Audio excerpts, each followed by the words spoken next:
الحمدللہ والصلاة والسلام علی رسول اللہ۔ لونڈی سے خوشطبی اور مباشرت کرنے کی حکمت۔ سوال کیا گیا ہے، کتاب رحیق المختوم کے مؤلف رحمہ اللہ نے باب نبوت کا گھرانہ میں بیان کیا ہے کہ رسول کریم صلی اللہ علیہ وآلہ وسلم کے پاس بیوی کے علاوہ 4 لونڈیاں بھی تھیں۔ میرا سوال یہ ہے، نمبر 1، پھر تو لونڈی حرام نہ ہوئی؟ نمبر 2، کیا کسی بھی مسلمان کے لیے لونڈی رکھنا ممکن ہے؟ الجواب بعون اللہ سبحانہ وتعالی۔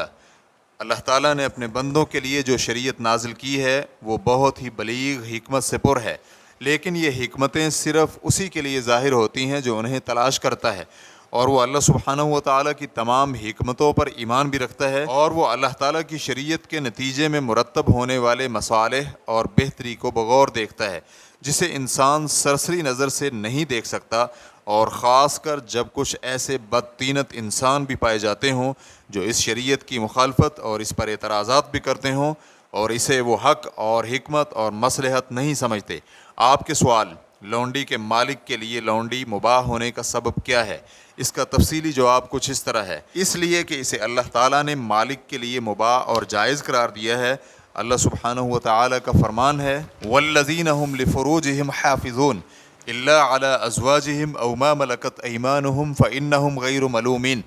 اور وہ لوگ جو اپنی شرمگاہوں کی حفاظت کرتے ہیں مگر اپنی بیویوں یا لونڈیوں سے، یقیناً یہ ملامت کیے ہوئے لوگوں میں سے نہیں ہیں۔ سورۃ المؤمنون آیت نمبر 6۔ اور یہ ایک شرط کے ساتھ ہے کہ وہ اس کی صحیح وجہ سے لونڈی بنی ہو، اور اس لونڈی کی شادی مالک نے کسی اور شخص کے ساتھ نہ کی ہو، اور وہ لونڈی اپنے خاوند کی عصمت میں باقی ہو، اور اس اباحت یعنی مباح ہونے کا سبب یہ ہے کہ وہ اس کی ملکیت میں داخل ہے،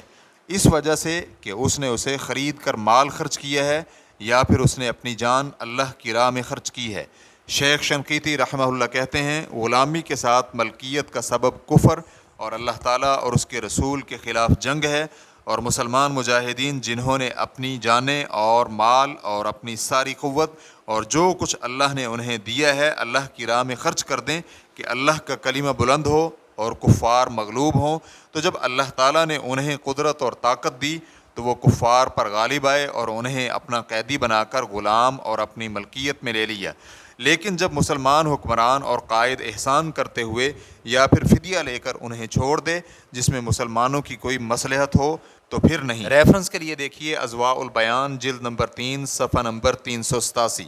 اگر یہ کہا جائے کہ جب کوئی غلام مسلمان ہو تو اس کی غلامی کی وجہ کیا ہے، حالانکہ غلامی کا سبب تو کفر اور اللہ تعالیٰ کے خلاف جنگ ہے اور یہ زائل ہو چکی ہے، تو اس کا جواب یہ ہے، علماء کرام اور اکثر دانش مندوں کے ہاں قاعدہ اور اصول یہ ہے کہ سابقہ حق لاحقہ حق سے ختم نہیں ہوتا، اور سبقت کی بنا پر حق بننا ظاہر ہے، اس میں کوئی چیز مخفی نہیں۔ تو جب مسلمانوں کو غنیمت میں کفار قیدی حاصل ہوئے تو ان کی حق ملکیت سب مخلوق کے خالق کے قانون کے مطابق ثابت ہوئی،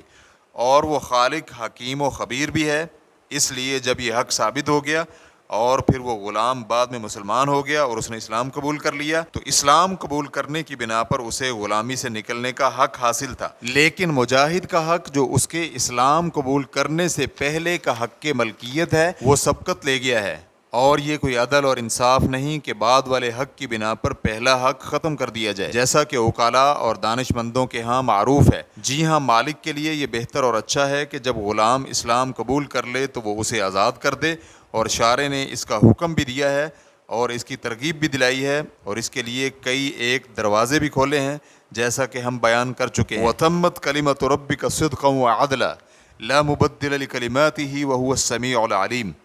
اور آپ کے رب کا کلام سچائی اور انصاف کے اعتبار سے کامل ہے، اس کے کلام کو کوئی بدلنے والا نہیں، اور وہ خوب سننے والا اور جاننے والا ہے۔ سورۃ الانعام آیت نمبر 115۔ اور اس میں کوئی شک و شبہ نہیں کہ یہ عدل و انصاف میں سے ہے کہ غلامی وغیرہ سے ملکیت قرآن مجید کے احکام میں سے ہے، اور کتنے ہی ایسے ہیں جو صحیح قول کی بھی عیب جوئی کرتے ہیں، حالانکہ یہ مصیبت ان کی غلط فہم کی وجہ سے ہے۔ ریفرنس کے لیے دیکھیے اضواء البیان جلد نمبر 3 صفحہ نمبر 389۔ رہا مسلمان شخص کا غلام کا مالک بننا، تو اس غلام کی غلامی کے ثبوت کے لیے جو اب فروخت کیا جائے یا خریدا جائے بہت شدید قسم کی چھان بین کرنی چاہیے، کیونکہ اسلام نے غلامی کے ان مصادر کو جو جاہلیت میں پائے جاتے تھے ان کو ایک ہی مصدر میں منحصر کر دیا ہے،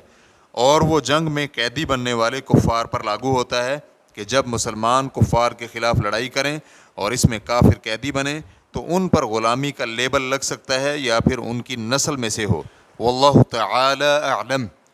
اسلام کیو اے ریکارڈنگز، مؤسسۃ الشیخ محمد صالح المنجد، المملکۃ العربیۃ السعودیہ، فتویٰ نمبر 13737۔ والسلام علیکم ورحمۃ اللہ وبرکاتہ۔